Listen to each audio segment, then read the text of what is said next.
Hallo, ich bin Florent von Rauers. Heute stelle ich Ihnen unsere neueste Innovation vor, das Transportsystem von Einzelpersonen oder auch Safety und Security Kit.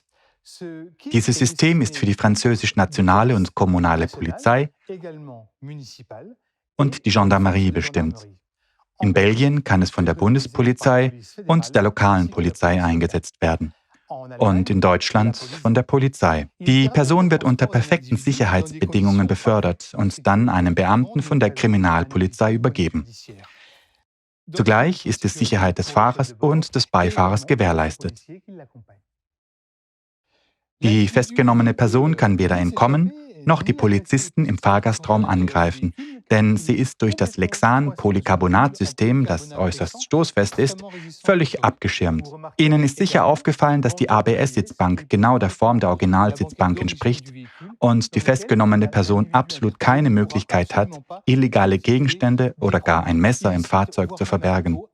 Sie werden auch das Fehlen von Türgriffen bemerkt haben, damit die Person nicht eigenmächtig aussteigen kann.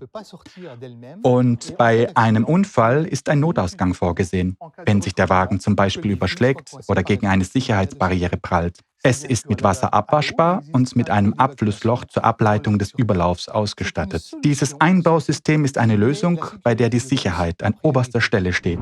Zum Resümee: Trennung und Schutz von Festgenommenen und Polizei, zum Fahrzeug passendes Design, ein Notausgang, ein Ventilator, leicht zu reinigen und zu desinfizieren und derzeit erhältlich für den neuen Peugeot Rifter und den Volkswagen Tiguan Allspace.